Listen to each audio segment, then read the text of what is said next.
Assalamualaikum warahmatullahi wabarakatuh.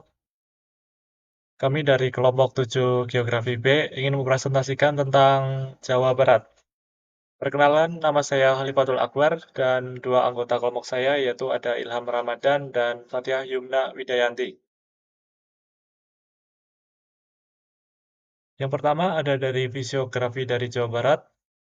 Fisiografis tersendiri yaitu adalah istilah yang merujuk pada studi tentang fitur dan karakteristik fisik permukaan di bumi. Untuk permukaan bumi yang kita lihat sekarang, itu merupakan hasil dari suatu proses geologi sebagai tenaga endogen dan pengaruh faktor cuaca sebagai tenaga eksogen yang menyebabkan batuan mengalami proses pelapukan. Dengan demikian, daerah yang telah terangkat akan mengalami proses denudasi sehingga terbentuk bukit-bukit dan dataran atau peneplain. Lalu proses pengangkatan dan patahan akan menimbulkan zona-zona lemah sehingga akan terbentuk lembah-lembah sungai dan penerobosan magma ke permukaan dan bentuk kegiatan vulkanisme yang menghasilkan batuan vulkanik. Seperti yang membentuk fisiografi Jawa Barat sendiri yang memiliki karakteristik geologi yang terdiri dari pendataran aluvial, perbukitan, lipatan, hingga gunung api. Lalu ada pembagian zona Jawa Barat. Secara fisiografis dan menurut Van Bemmelen 1949 bahwa pembagian zona Jawa Barat terbagi menjadi empat, yaitu ada zona Jakarta di pantai utara, zona Bogor, zona Bandung, dan zona Pegunungan Selatan. Seperti terlihat pada gambar, bagian Jakarta bagian utara dan Bogor tengah serta Bandung, dan bagian paling selatan yaitu Pegunungan Selatan. Pembentukan Jawa Barat Pembentukan daerah Jawa Barat terjadi pada zaman Tersier yang merupakan bagian dari era geologi yang lebih luas yang dikenal dengan Kenozoikum. Nah, setelah Kenozoikum, pada era Eosen hingga Oligosen sekitar 55 hingga 25 juta tahun yang lalu, pembentukan Pulau Jawa termasuk Jawa Barat dipengaruhi oleh aktivitas tektonik yang besar. Dan setelah Eosen, timbullah Miosen 23 hingga 5 juta tahun yang lalu. Aktivitas vulkanik di sepanjang zona subduksi membentuk pegunungan dan dataran tinggi. Lalu setelah itu ada zaman kuarter, hingga sekarang membentuk pegunungan vulkanik seperti Gunung Gede, Gunung Tangkuban Perahu, dan Gunung Pangarongo. Stratigrafi Jawa Barat. Stratigrafi adalah studi mengenai sejarah, komposisi, dan umur relatif, serta distribusi perlapisan batuan dan interpretasi lapisan-lapisan batuan untuk menjelaskan sejarah bumi. Stratigrafi Jawa Barat terdiri dari berbagai formasi, mulai dari batuan pratersier hingga lapisan vulkanik muda. Dari aktivitas gunung api kuarter, beberapa formasi penting yang dijelaskan meliputi formasi Jati Barang, yaitu produk vulkanik, formasi Raja Mandala atau karbonat, dan endapan kuarter yang mendominasi permukaan saat ini. Selanjutnya ada vulkanisme Jawa Barat. Vulkanisme sangat mempengaruhi pembentukan daerah Jawa Barat, khususnya pada zona Bandung dan Pegunungan Selatan. Aktivitas gunung api seperti Gunung Tangkuban Perahu dan Gunung Guntur memberikan kontribusi besar terhadap endapan vulkanik yang membentuk morfologi wilayah tersebut. Vulkanisme juga memainkan peran dalam penyumbatan aliran sungai yang kemudian membentuk danau-danau seperti Danau Bandung.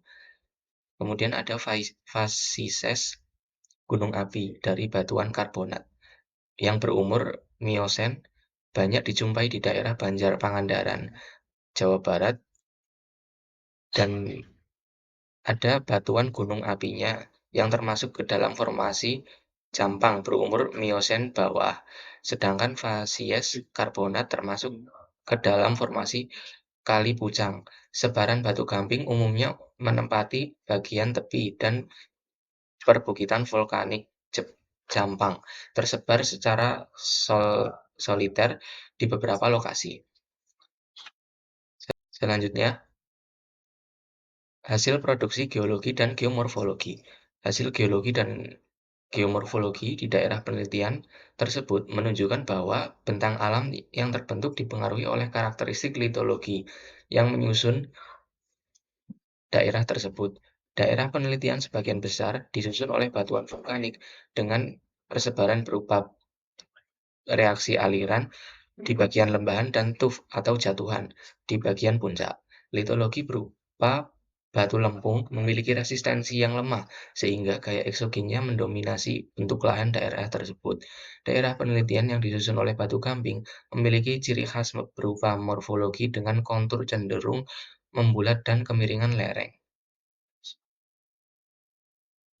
Di sini saya akan menjelaskan potensi sumber daya geologi dan kajian kebencanaan.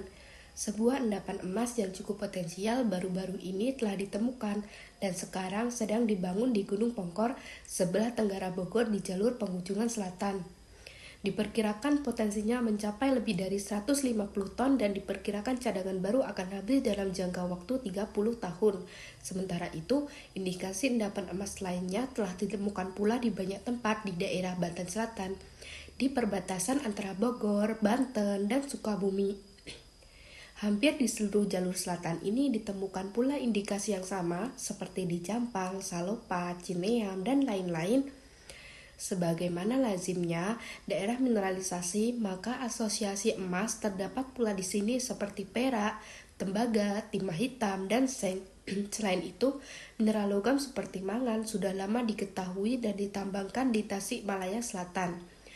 Mineral energi seperti batu bara terdapat di Banten Selatan dan daerah Jambang.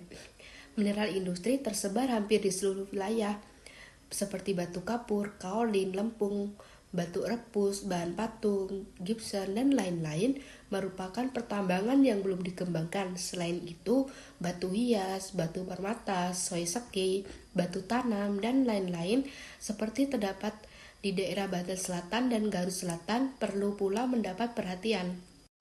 Secara ringkas, potensi geologis di Jawa Barat bagian selatan sangat mendukung untuk terdapatnya mineral-mineral bahan galian. Penyelidikan lebih intensif masih diperlukan, terlebihnya oleh karena ini timbul pendekatan baru dalam eksplorasi mineral seperti antara lain teori emas, epitermal, keterpadatan emas di lingkungan laut, dangkal, dan lain-lain. Semuanya secara geologis mendukung kemungkinan terdapatnya mineral-mineral berharga di Jawa Barat bagian selatan. Selanjutnya saya akan membahas kajian kebencanaan pada daerah Jawa Barat. Yang pertama, tanah longsor. Kondisi geologi berupa batuan yang lepas-lepas dan topografi yang terjal merupakan dua faktor yang sangat menonjol dalam proses tanah longsor di Jawa Barat bagian selatan. Bila mana hujan turun di atas normal, maka kondisi rawan ini berubah menjadi sangat kritis dan menimbulkan tanah longsor. Karena itu, tidak mengherankan bahwa daerah Jawa Barat bagian selatan adalah merupakan daerah yang paling rawan di Indonesia terhadap tanah longsor. Yang kedua, gempa bumi. Gempa bumi sebenarnya berkonsentrasi di palung laut sebelah selatan Pulau Jawa, akan tetapi terdapat beberapa patahan yang melintang yang memotong Jawa Barat. Pada umumnya daerah patahan ini merupakan daerah yang lemah terhadap kemungkinan terjadinya gempa. Demikian pula, gempa yang terjadi di palung selatan Jawa Barat dapat merambat ke daratan Jawa Barat sepanjang zona patahan yang lemah ini. Patahan utama terdapat melintang dari Pelabuhan Ratu ke Sukabumi sampai Padalarang pada arah lebih kurang barat daya timur laut. Patahan kedua adalah patahan Cilacap Kuningan yang melalui Tasikmalaya sampai ke Kuningan pada arah tenggara barat laut. Gempa bumi yang merusak sering terjadi di daerah ini. Oleh karena itu, terdapat konsentrasi penduduk di sini, maka gempa bumi seringkali menimbulkan kerugian harta benda dan jiwa manusia.